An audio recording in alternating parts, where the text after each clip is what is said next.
Good morning! Welcome again to our 8 basic networker skills. Now, this is the part 2 of the training. So, you have to equip yourself just like any profession, be it a CPA or a doctor, there are certain skills that you will learn. Now, on the previous topic, we discussed about the first 4 basic skill, which is prospecting, setting an appointment, showing the plan, and doing the follow-up. Now, let's go to the fifth basic skill up to the eighth basic skill. Okay? So again, I'm based here in Bicol region, Philippines. I did a business for more than 12 years. So I learned that this business is really a very fulfilling business because you can watch the person change their personality, improve their lives at the same time and achieving their dreams.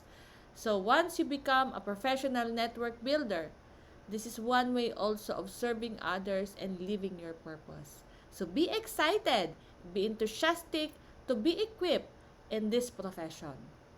Okay, so what is the fifth skill? This is now the closing skill. Closing skill is simply asking for payment. Okay, because after the presentation, if you don't ask the prospect, uh, what are the choices or what his decision about what he saw, there will be no closing. Now, remember, you should be knowledgeable upon closing the prospect regarding the packages that the client will choose, especially here in lifestyles.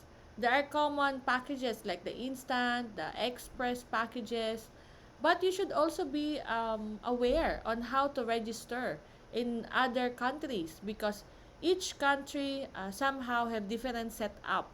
Like here in the Philippines, we can register by paying 2,000 pesos. In US, it's $40. So in Italy, they don't have the registration there. They will register here in the Philippines and then buy the products in Europe. So you see, so always equip yourself prior to the presentation to your prospect. Be familiar, be knowledgeable, because the next question of the prospect will be, so how can I join?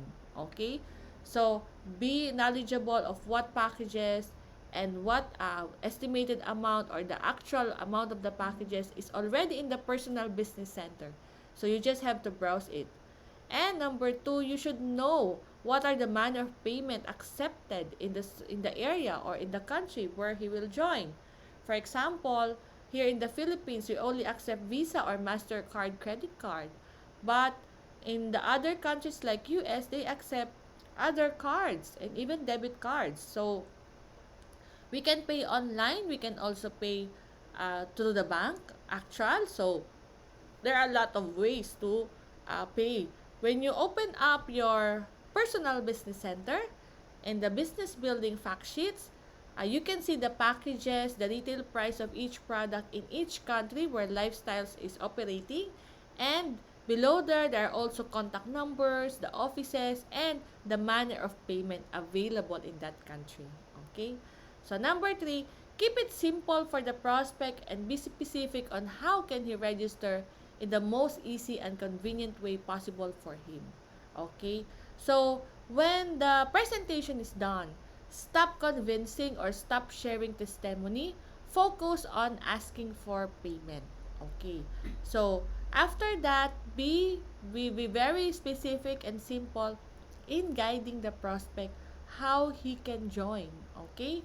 So, talk less and listen more so that you will not be out of track. And of course, number four, be ready to walk through the prospect on actual registration. So, it's very helpful if you know how to share screen using the Zoom because you can guide the prospect where to go, where to log in, what tab he will use so that he can buy his products. Okay? So, those are the basic things that you have to familiarize so that you can get the payment of the prospect. And be ready with the pictures of the menu, link, or website where the prospect will access to register online. So, it's very important at the early point of time, your My Interest site is already set up. Because if your prospect will join or buy, just send the link of your My Interest site and he can buy and he can join using that link and automatically the commission or his name will be under you as an upline sponsor or the person, because that link is already tagged in your ID. Okay? So, again, I will repeat. In closing, be focused, maintain an eye-to-eye contact to your prospect, be it in a virtual or in an actual setup, and be confident. The prospect should feel that you are sure in this thing and this opportunity, so that the person will trust you that you can guide him in doing the business, or will trust you that this product really works. Okay. So next, skill. Okay. So when the person is already signed up, he is already your downline, and he decided to become a business builder like us, you as an upline, it's very important that you know how to conduct a startup. A startup, in a brief explanation, is a one-on-one coaching with your downline so that he will be equipped on his early uh, day in being a network builder. Okay? So now, at this time, there are a lot of videos that can equip you, or that can be used so that you can do the startup with your distributor. First, you can use the video of Global Marketing Director Peng Mendoza, who is the highest income earner here in the Philippines and globally. There, he was able to discuss in 10 to 15 minutes the importance of retail income, the importance of passive income, and the importance of uh, being teachable and having the positive mindset. So there you will know so in that video, your downline will learn what is the active income and the passive income that lifestyles offers. And of course, next video that you can share to your downline is the new distributor success orientation. I have a short video here in this YouTube channel. The importance of NDSO is it helps the distributor manage their expectation. Okay? He will anticipate that there will be rejection, there will be people who will not believe in him. So it's part of the business. So if the prospect, if their downline is not prepared for rejection because he was not properly start up or was not oriented, there's a possibility he will quit at once when he was rejected by a lot of people. Okay? And the third one is very important, which is the list of dreams. You as an upline, it's very important because you are close to the person to know your downline's short-term dreams, medium-term dreams, and long-term dream. Because with those dreams, the person will be excited and fuel to continuously do the business despite all the challenges that he will experience along the way. And you can help the person structure his daily routine, especially if the person is doing part-time. Um, he will be very busy at the same time with his work. So you as a coach can help him structure his daily routine so that he can start doing the business even if he is part-time. And always remind him of the meetups and trainings, because the trainings will help the person to be positive, enthusiastic, and believe in whatever profession that we have. This training will help him to have a strong conviction in our industry. And so that your downline will watch the training, it's very important attend to attend to all training as an upline, because if you are not equipped, how can you teach, right? So attend all the trainings with your downline, especially the basic training about the product, comp plan, startup, and networker basic skills. Now, this video I'm doing right now in this YouTube channel is only one way for you to be refreshed, to study. If you will now be a speaker, you have a short video whom you can review, but um, gatherings in an online training or gatherings on an actual live training will make your distributor more excited to do the business. Okay? So, this training will, the more people you bring to the function, the bigger your business. Okay? So, that is the sixth skill. Okay, now, If you want to grow the organization that you have, this skill, which is the seventh skill, is very important. The promoting event skill. So, what do you mean by that? You know, people are more excited if there are gatherings, if they hear stories from other people.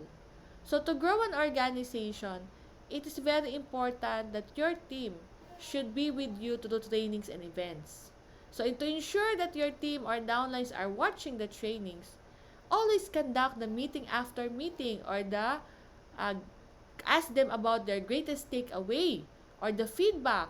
Evaluate how what is their learning after the training, because without asking them, maybe they were able to just watch the video, but the lesson was not really in their mind. There's no reflection, there's no um, specific learning that instill in their mind. So a GTA session, greatest takeaway session, feedback session, or meeting after meeting session will help them um, process the learning they absorb from the training.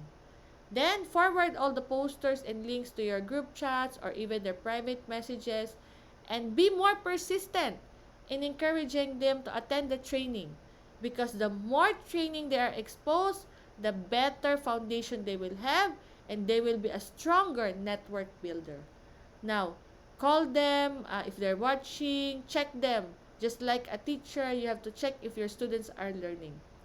And most of all, be in the training, because your excitement and dedication to bring them to the training will be 100% if you are in the training. Remember, in network marketing, monkey see, monkey do. When you are not in the training, your downlines will not also be in the training. So I hope you will be very vigilant and hands-on leader in your organization. Okay? And now let's go to the eighth skill, which is very, very important, the edification skill. In other words, using the third party credibility. You know, normally people is more convinced to listen to other stories. They are more attracted to listen to news or inspiring stories of other people. Now you as a lifestyler who are prospecting people, introducing this opportunity.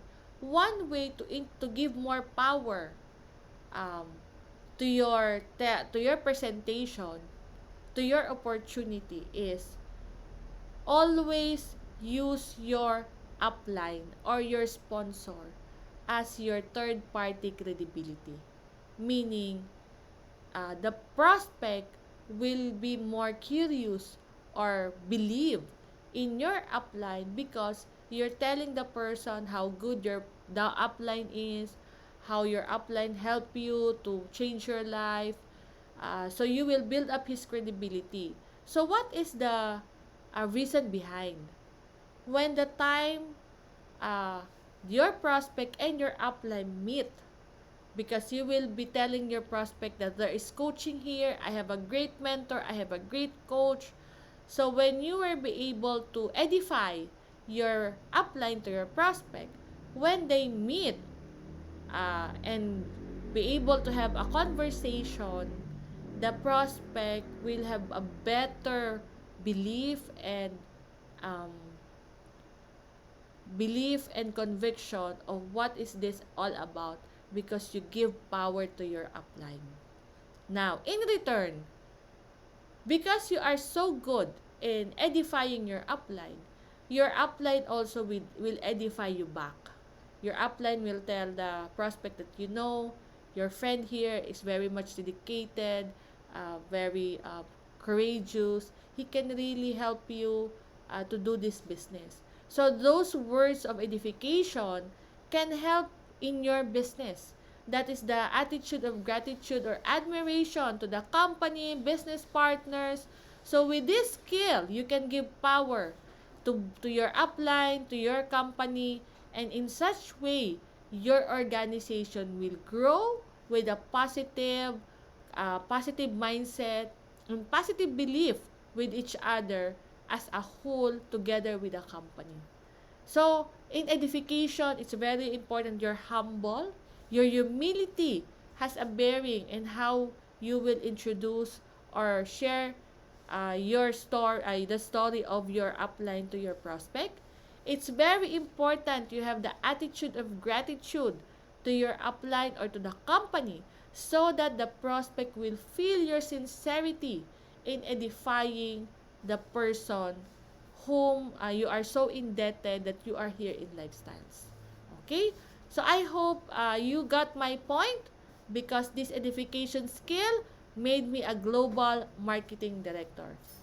This humility and attitude of gratitude can help you to perform this skill in a more sincere way. Okay? So that's all. I hope you'll be able to practice all the skill. The fifth skill is the closing skill. The sixth skill is the start up. Okay, the seventh is the promoting events, and the eighth skill is the edification skill. So, those eight skill, if you do it again and again and again, you will be an expert. You will be able to build a huge organization that can give you continuous financial freedom.